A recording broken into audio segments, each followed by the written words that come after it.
नमस्कार दोस्तों, स्वागत है आपका नर्चरिंग द माइंड्स में। जिंदगी में अगर आप पीछे देखो तो अब तक के लिए प्रभु का धन्यवाद करो, और जीवन में अगर आगे देखो तो प्रभु पर विश्वास रखो, क्योंकि इस क्षण आप ठीक वहीं हैं जहां पर प्रभु आपको रखना चाहते हैं। हम में से कई लोगों के दिमाग में कई बार ये सवाल आ जाता है कि अगर मैं ना होता तो क्या होता, अगर मैं ना होता तो जो काम मैं करता हूँ वो कौन करता, मेरे बिना ये काम कैसे होता। तो ऐसे ही हनुमान जी के मन में भी एक बार ये प्रश्न आ गया, ये शंका आ गई कि अगर मैं न होता तो क्या होता, मेरे वाले सारे काम कौन करता। हनुमान जी जब लंका में आग लगाने के बाद जब वापिस आए प्रभु राम के पास, तो उनको पूरा वर्णन बता रहे थे, उनको बता रहे थे कि वहां क्या क्या हुआ और कैसे कैसे हुआ। उन्होंने कहा कि जब मैं माता सीता जी से मिलने, उन्हें ढूंढने लंका गया था तो मुझे तो पता ही नहीं था कि सब कुछ हो जाएगा। मैं ये सोचकर थोड़ी ना गया था कि वहां जाऊंगा और लंका में आग लगा दूंगा, मुझे तो ऐसा कुछ पता ही नहीं था। मैं लंका पहुंचा तो माता सीता को वहां पर ढूंढ रहा था, और माता को ढूंढते ढूंढते मैं थक हार चुका था। तब वहां पर मुझे एक संत के दर्शन हुए। मैं तो सोचता था कि सिर्फ भारत में ही संत मिलते हैं, मुझे लंका में जाकर संत के दर्शन हुए। हनुमान जी कहने लगे कि मैं तो सोचता था कि लंका निशिचर निकर निवासा इति कहाँ सज्जन कर बासा, लेकिन वहां मुझे संत विभीषण के दर्शन हुए। उन्होंने उपाय बताया कि अशोक वाटिका में आपको जाना है, वहां पर माता सीता आपको मिलेंगी, और ये भी बताया कि वहां कैसे पहुंचना है। ये सब कुछ समझा दिया। तब मुझे प्रभु ये भरोसा हुआ कि आपकी प्रशंसा करने वाले, आपकी भक्ति करने वाले इस पूरे विश्व में, पूरी दुनिया में मौजूद हैं, और संत जन भी हमें हर जगह पूरी दुनिया में मिल जाएंगे। अच्छे लोग हर जगह मिल जाते हैं। फिर वो आगे बताते हुए कहते हैं कि प्रभु, जब मैं अशोक वाटिका में पहुंचा और वृक्ष पर बैठकर मैं प्रतीक्षा कर रहा था, इंतजार कर रहा था कि किस तरह मैं माता सीता से संवाद करूंगा, क्या बताऊंगा माता सीता को, कैसे भेंट होगी मेरी उनसे, कैसे मैं आपका संदेश उन तक पहुंचाऊंगा। तभी वहां रावण ने प्रवेश किया। रावण अपनी तलवार लेकर आया। वो बहुत गुस्से में था, बहुत क्रोध में था। वो अपनी तलवार लेकर तेजी से माता सीता की तरफ दौड़ा। तो उस समय मन में ऐसा जोश आया कि अभी जाकर इसका जो है मैं वध कर देता हूँ, इसी की तलवार से इसी की गर्दन काट देता हूँ। लेकिन मैं क्या देखता हूँ मेरे भगवान, के रावण की पत्नी रानी मंदोदरी आकर रावण का हाथ थाम लेती है, उसे रोक देती है और कहती है कि ये गलती आप नहीं करेंगे। जबकि मैं तो सोच रहा था कि मंदोदरी प्रसन्न होती, कि बीच में जो रास्ते में एक दीवार थी माता सीता के रूप में उसके सामने, वो हट जाती।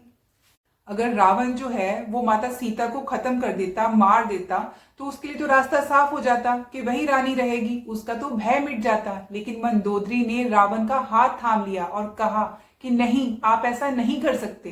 तब मैं सोच रहा था कि अगर मैं नहीं होता तो क्या होता। लेकिन मंदोदरी ने आकर एक सबसे बड़ा संदेश दिया कि अगर तुम नहीं भी होते तब भी यहाँ माता सीता की रक्षा हो जाती। फिर उसके बाद जब रावण के सैनिक मुझे लेकर जा रहे थे, तब भी मेरे मन में बहुत सारे प्रश्न उठ रहे थे। तभी मैंने सुना, एक त्रिष्टा नाम की संत थी और वहां पर जो कह रही थी कि एक वानर आया है और वो लंका में आग लगाएगा। मुझे तब भी समझ में नहीं आया कि मैं तो यहाँ आग लगाने के लिए नहीं आया हूँ, मैं तो माता सीता से मिलने आया हूँ, और ये सब कुछ ये कैसे जानती है। जब रावण के सैनिक मुझे लेकर के रावण की सभा में गए और वहां पर मुझे बांधा जाने लगा, तो मैंने खुद को ऐसे ही छोड़ दिया। मैंने कहा नहीं, अब कुछ नहीं करना है, मैंने सब कुछ करके देख लिया, अब जो है बंद कर भी देख लेता हूँ।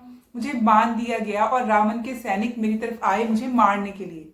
तब भी मैंने खुद को बचाने का तनिक भी प्रयास नहीं किया, मैंने चेष्टा ही नहीं की, क्योंकि मुझे पता था कि आपका जो निर्णय है, आपकी जो युक्ति है, जो आपकी योजना है, वो मेरी समझ से परे है।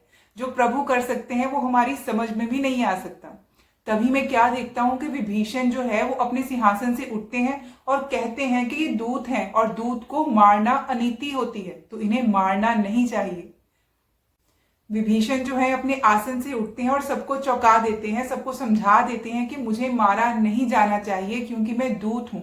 इस तरह से मेरी भी रक्षा हो जाती है। और रक्षा कौन करता है? रावण का भाई, और रावण की पत्नी माता सीता की रक्षा करती है। रावण का भाई मेरी रक्षा करता है, तो मुझे समझ में आ जाता है कि मैं नहीं भी होता तो भी सब कुछ ठीक ही रहता। मेरे होने ना होने से भी कोई फर्क नहीं पड़ता। प्रभु जो है वो सब कुछ अपने आप ही संभाल लेते हैं। इसके बाद हनुमान जी कहने लगे कि हे प्रभु, आश्चर्य तो तब हुआ जब रावण ने आदेश दिया अपने सैनिकों को इस बंदर की पूंछ में कपड़ा बांधो, तेल डालकर घी डालकर आग लगा दो।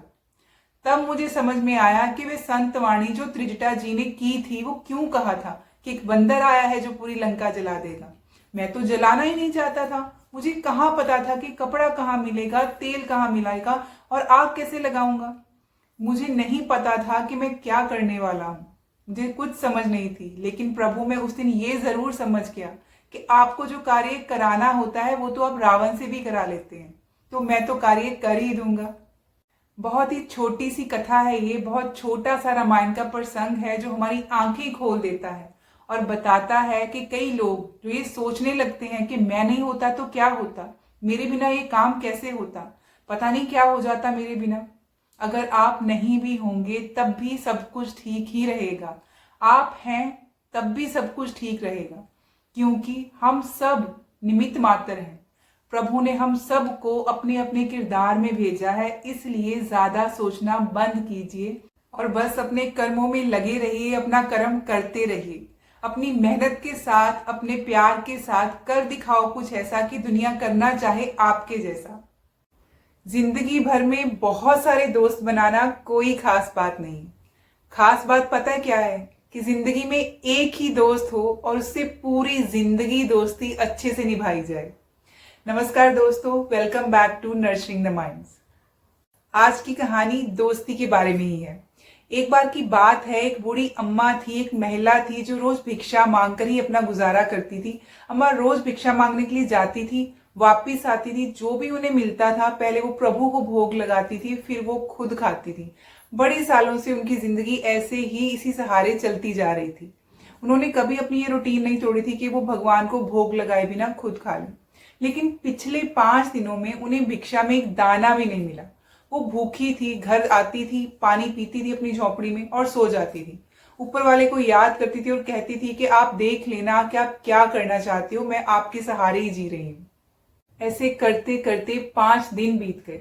छठे दिन उन्हें भिक्षा में किसी ने कुछ मुट्ठी चने दे दिए और वो चने लेकर शाम को अपनी झोपड़ी में वापस आई। पहले खाने लगी तो सोचा नहीं, सुबह पहले भगवान को भोग लगाऊंगी, उसके बाद खाऊंगी। तो उन्होंने क्या किया कि पोटली में चनों को बांधा और जो भगवान की मूर्ति थी उनके पास छोटी सी, उसके आगे उसको रख दिया चनों को पोटली में बांधकर, और खुद पानी पीकर सोने के लिए चली गई। रात को जब वो सो गई तो उनकी झोपड़ी में चोर घुस आए। चोरों ने समझा कि इस पोटली में जो बांधकर मंदिर में रखी हुई थी इसमें जरूर सोने के सिक्के हैं, अम्मा कहीं से लेकर आ गई है। तो वो पोटली चुरा के वहां से भाग गए। चोरी करने के बाद भागते भागते गलती से वो चोर संदीपन ऋषि के आश्रम में पहुंच गए। संदीपन ऋषि वही थे जिनके आश्रम में भगवान श्री कृष्ण और उनके सखा सुदामा शिक्षा ग्रहण कर रहे थे। संदीपन ऋषि के आश्रम में जब वो पहुंचे तो थोड़ी सी आवाज हुई, शोर हुआ, तो गुरु माता बाहर देखने आई कि कौन है, कौन घुस आया है। तो चोरों ने पकड़े जाने के डर से वहां से भी निकलने की कोशिश की और भागते भागते उनकी पोटली वहीं रह गई। सुबह जब गुरु माता सफाई कर रही थी वहां पे तो उनको वो चनों की पोटली मिल गई, और उस तरफ जो बूढ़ी अम्मा थी वो सुबह उठी, जिनकी पोटली चोरी हो गई थी, वो सुबह उठी कि भगवान को भोग लगाती हैं, तो क्या देखती हैं कि जो छठे दिन उनको भिक्षा मिली थी वो भी कोई चुरा कर ले गया है। तो बूढ़ी अम्मा जो थी उनको बहुत गुस्सा आया। उन्होंने कहा कि जिसने भी मेरे चने चुराए हैं ना वो पूरी उम्र गरीब ही रहेगा, दरिद्रता भरा जीवन व्यतीत करेगा, जो भी मेरे चने खाएगा। और इस तरफ संदीपन ऋषि के आश्रम में गुरु माता को जो पोटली मिल गई थी, उन्होंने पोटली को खोलकर देखा तो देखा कि इसमें चने हैं। उधर भगवान श्री कृष्ण और सखा सुदामा जो कि जंगल में लकड़ियां काटने के लिए जा रहे थे, लकड़ियां लेने के लिए जा रहे थे।